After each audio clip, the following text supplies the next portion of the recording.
इस सदन में सम्मान मिल रहा है और हमारी सरकार तो इन सब के लिए एकेडमी का भी गठन, अलग अलग एकेडमी के गठन की कार्रवाई को भी आगे बढ़ा रही है। ये सभी हिंदी की उपभाषाएं हैं, यानी हिंदी की बेटियां हैं। भाषा की समृद्धि के आधार हैं और हमें इसका स्वागत करना चाहिए। ये सदन साहित्य केवल विशुद्ध साहित्यिक और व्याकरण से के विद्वानों की नहीं है, आम जन का प्रतिनिधित्व करने वाले माननीय सदस्य समाज के विभिन्न तबके से आए हैं। अंतिम पायदान पर बैठे हुए व्यक्ति की आवाज को भी इस सदन में मुखरता मिले। इसके लिए अगर किसी को हिंदी में वह धारा प्रवाह नहीं बोल सकता तो उसको भोजपुरी में भी अपनी बात को रखने का अधिकार मिलना चाहिए। अवधी में, ब्रज में या बुंदेलखंडी में उसको रखने का अधिकार मिलना चाहिए। ये कौन सी बात हो गई कि भोजपुरी में ना बोले, अवधी में ना बोले, इसका बुंदेलखंडी में ना बोले और उर्दू क्या वकालत कर रहे हैं? एक बड़ी विचित्र बात है। आप मुझे बताइए, मैं इसीलिए कहता हूं कि आप समाजवादियों का चरित्र ही इतना दोहरा हो चुका है, इतना दोहरा हो चुका है कि अपने बच्चों को भेजेंगे इंग्लिश पब्लिक स्कूल में और दूसरों के बच्चों को बोलेंगे कि एक गांव के उस विद्यालय में पढ़े जहां संसाधन भी नहीं है। ये दोहरा आचरण और जाकी रही भावना जैसी प्रभु मूर्ति देखी दिल जैसी, यह तो आचरण आप लोगों का है।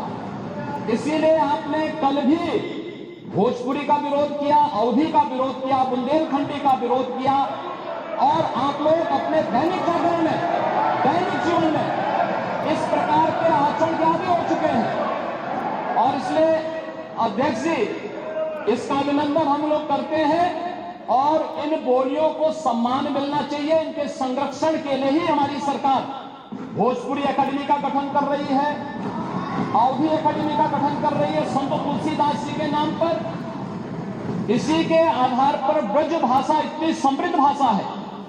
सूरदास जी ने अपनी सभी रचनाएं उसी भाषा में दी हैं। संत तुलसीदास जी ने अपनी कालजयी रचना रामचरितमानस, जो इस सदन में ही नहीं, उत्तर भारत के अंदर और भारत से प्रवासी हुए जितने भी ऐसे लोग हैं जो मॉरिशस में या दुनिया की फिजी में या दुनिया के किसी देश में गए, उनके संकट काल में रामचरितमानस ही तुलसीदास जी का अवधी भाषा में रचा गया रामचरितमानस ही उनका सहारा बना था।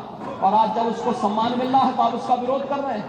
बड़ी विचित्र सी स्थिति है। आप हर अच्छे कार्य का समाज, आज के यही ढोंग है आप लोगों का, यही ढोंग है। हर अच्छे कार्य का आप विरोध करेंगे, हर अच्छे कार्य का आप विरोध करेंगे। हर अच्छा कार्य जो प्रदेश के हित में है, देश के हित में है, आप उसका विरोध करेंगे।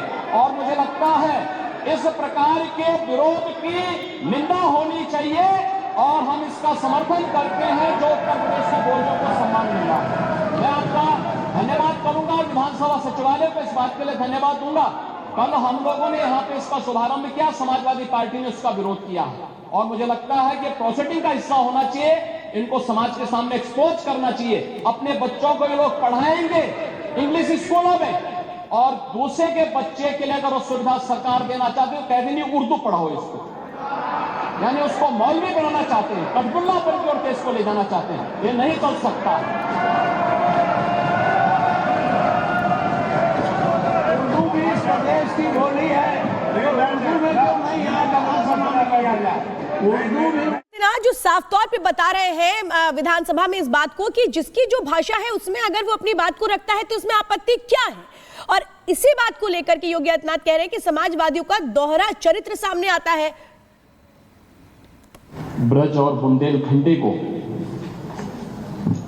इस सदन में सम्मान मिल रहा है और हमारी सरकार तो इन सब के लिए एकेडमी का भी गठन, अलग अलग एकेडमी के गठन की कार्रवाई को भी आगे बढ़ा रही है। ये सभी हिंदी की उपभाषाएं हैं, यानी हिंदी की बेटियां हैं। भाषा की समृद्धि के आधार है और हमें इसका स्वागत करना चाहिए। ये सदन साहित्य केवल विशुद्ध साहित्यिक और व्याकरण से के विद्वानों की नहीं है, आम जन का प्रतिनिधित्व करने वाले माननीय सदस्य समाज के विभिन्न तबके से आए हैं।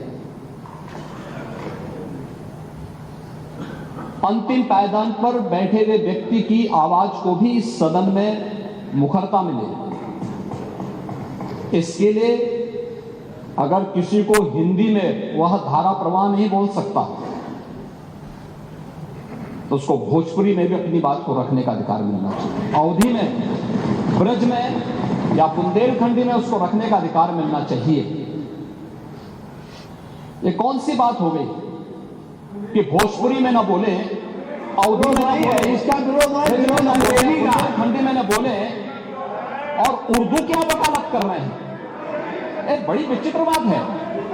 आप मुझे बताइए, मैं इसीलिए कहता हूं कि आप समाजवादियों का चरित्र ही इतना दोहरा हो चुका है, इतना दोहरा हो चुका है कि अपने बच्चों को भेजेंगे इंग्लिश पब्लिक स्कूल में और दूसरों के बच्चों को बोलेंगे कि एक गांव के उस विद्यालय में पढ़े जहां संसाधन भी नहीं है।